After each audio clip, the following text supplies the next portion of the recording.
Welcome back to Father and Son Fix. In this episode, we're going to show you how to replace the main and auxiliary batteries on your Mercedes. It can be an E-Class, an SL, or an S-Class. A lot of times you'll receive a message like this: low battery, convenience functions temporarily unavailable.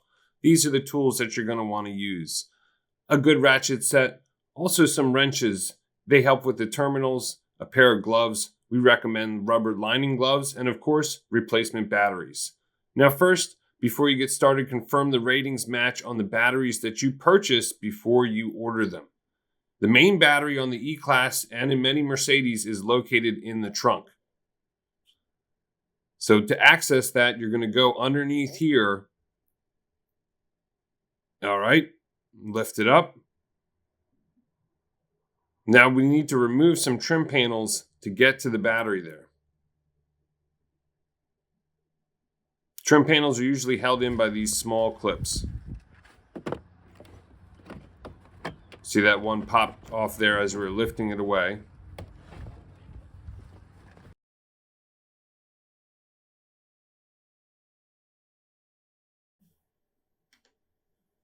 There's the battery on the right. There are a bolt and a strap holding the battery down. Two things. You're going to need to loosen the bolt. There's the bolt there. And we'll show you the strap in a moment. Now, before you do that, disconnect the battery. First cable to remove is the negative. Always remove the negative cable first.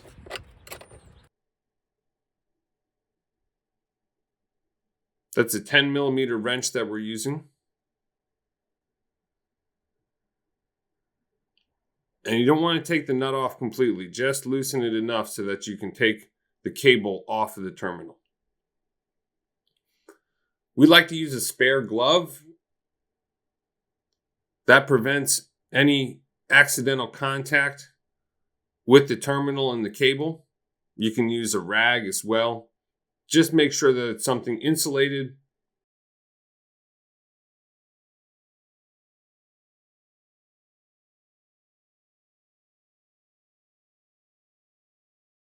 All right, with the negative cable safely secured out of the way, now we're going to disconnect the positive cable.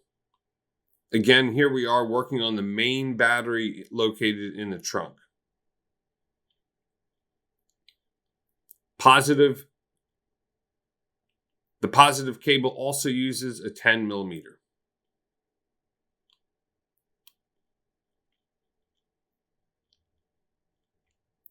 Carefully remove it and then place another glove or rag, whichever you like.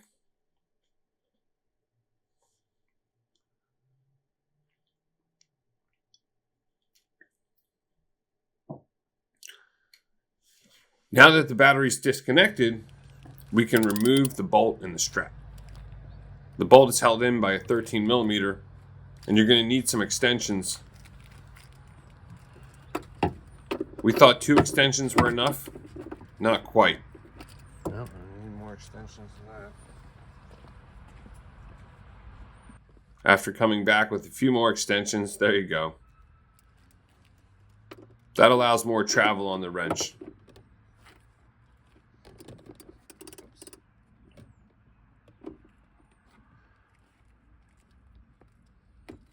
Of course, you don't need a ratcheting wrench for this. If you had a 13 millimeter open end wrench or box wrench, you could use that. It would just take a little bit more time.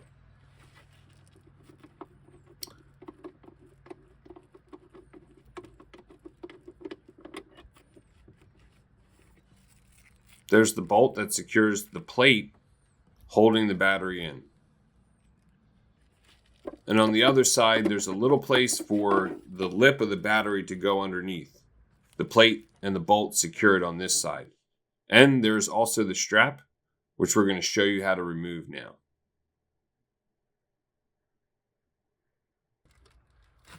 You're going to press to release the strap, and that's going to loosen it for you. Then there's the part that you press right there, okay? Once you've done that, then you can remove it. Now, Before you do, remember the battery is heavy, so be prepared. We'd like to stage it on the tire first. You see how we did that? And then lift it all the way out. It's a heavy battery.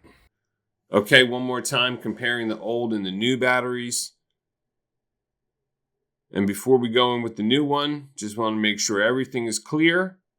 And again, going back in, it's heavy, so be ready to carefully lower it in there. Take your time. Staging it on the tire before you go in can definitely help.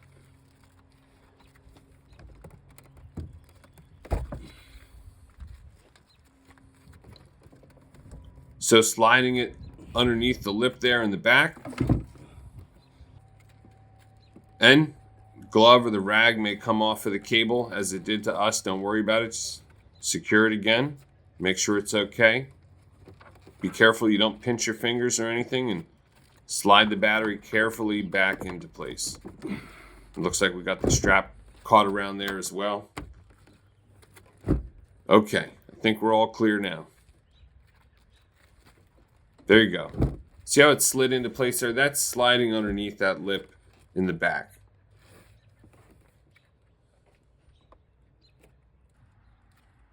Now, before you reconnect the main battery, we're going to deal with the aux battery. For the time being, we're just going to secure the new battery in place. Don't reconnect the cables. After tightening the strap, make sure that lip is going in the right direction for the plate. Set that down on the battery. You may have to slide the battery again a little bit, get the hole to line up with the bolt. Start it by hand, and then you can tighten it again using the 13 millimeter and quite a few extensions, or if you have an open-ended wrench, that works just as well. Just take your time. You can get it pretty far in by hand and use the wrench in that situation.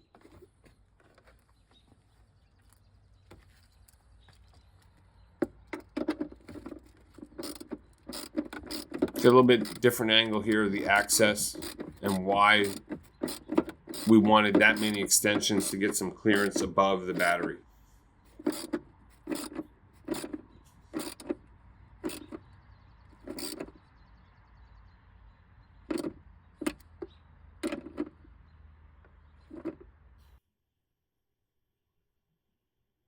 Now to the auxiliary battery, which is located under the hood.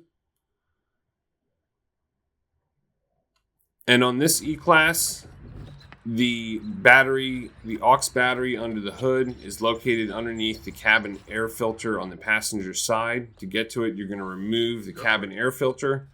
Again, with a 10 millimeter wrench, there's a plastic nut there to remove the air filter housing.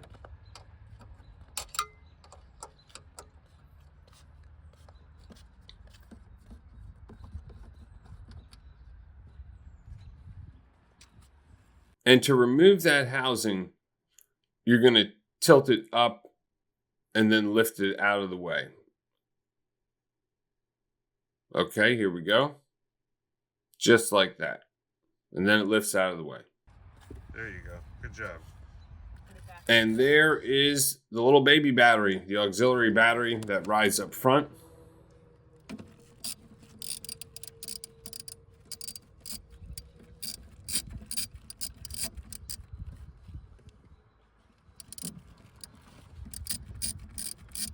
Now these terminals can be a little challenging to work with depending upon the socket that you have.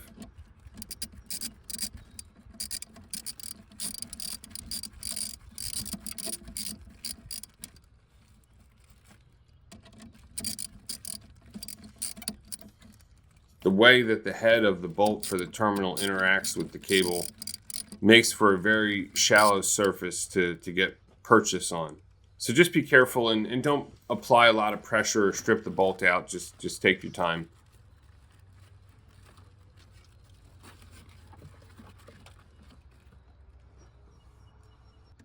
Of course, disconnect the positive cable second.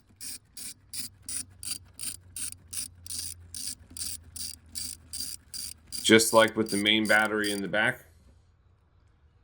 Now at this point, the main battery in the back is still disconnected. And if you're doing this independently, you can replace the aux battery without disconnecting the main battery. Of course, you just have to be mindful of the same connections. You can also take the precaution of disconnecting the main battery, even if you're not replacing it, while you replace the aux battery.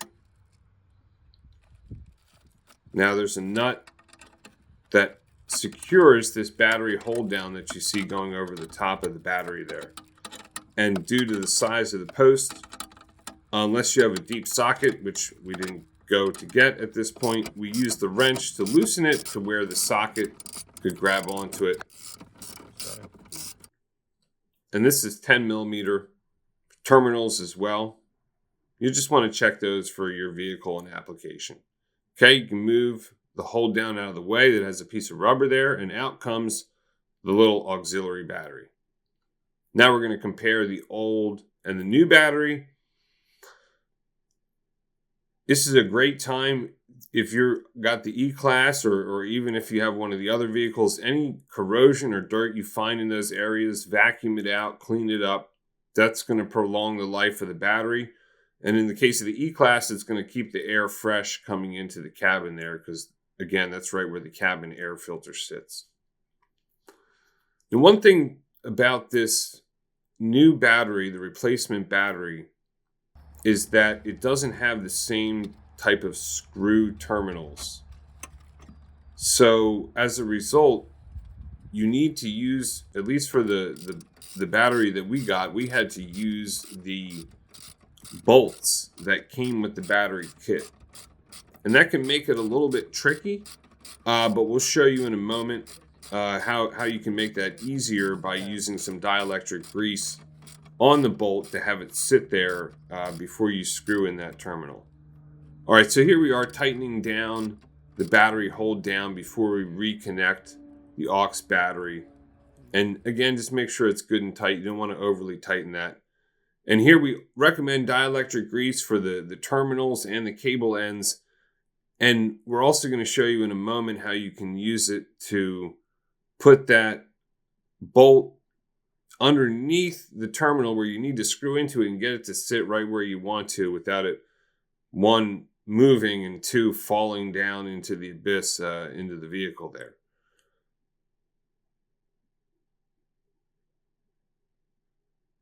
So, of course, you're going to connect the positive first. And here we are putting that bolt underneath the terminal. And then by hand, making sure that it's got positive contact or a positive connection with the bolt for the cable. It's a little tricky, and be patient and take your time. If you wind up in this situation like us where we did not have the screw terminals on the replacement battery. Now, as a reminder, connect the negative cable second. And a way to remember that is LOFO, which is last on, first off. So always disconnect the negative first and always reconnect it last. On the E-Class, we're reinstalling the air filter here.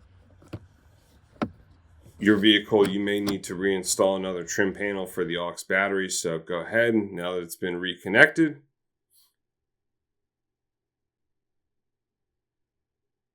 And the plastic nut, anytime you have plastic meeting metal, typical rule of thumb is tighten until it's flush with the surface, and then another half turn. And that's all that you need. You don't want to over tighten, especially with metal and plastic, because you can strip out the plastic threads very easily.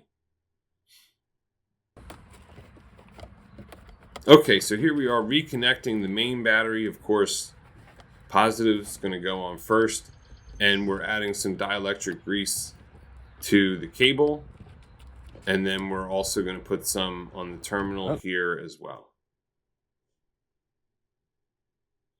Dielectric grease is especially important if you live in an area that experiences a lot of change of weather like we do. We're in part of the Rust Belt here in the US, or if you live in a tropical climate, anywhere where you're getting a lot of humidity or rough weather, the dielectric grease is going to prevent some of that corrosion that occurs between the cable and the terminal, which is a result really of a sort of oxidized catalytic process where the exposure to the oxygen speeds up that process and instigates that process of corrosion.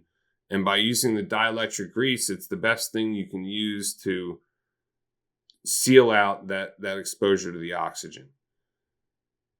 Okay, enough of the science lesson. That was the top of the positive terminal cover there, and that really is not, unfortunately, something that fits in most cases once you have a new replacement battery. And so in that case, you can just discard or recycle it. So here we are now. Before you reconnect the negative cable, bear in mind, this is the cable that's going to power the car on again.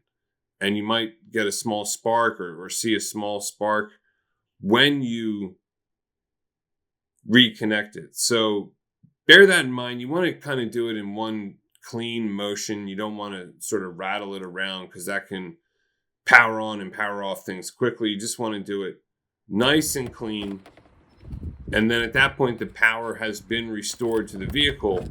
And you want to take extra caution that you don't want to arc any of the terminals or anything like that. Of course, we had the gloves throughout, protecting the cable ends to prevent that. And you can even see now we have the glove laying on top of the positive terminal, although it's unlikely that 10 millimeter wrench is going to span the gap between those terminals. We're always on the safe side. Okay, here we go. We're putting the trim panels back on now. Although I suppose the wrench could hit the positive terminal in the body, which is the ground, and cause a short that way. So always good. Take the extra precaution with covering things while you're doing this. Take your time. Do it when it's nice and cool out. This was actually a pretty hot day for us, but we recommend better weather so that you can take your time and do it right.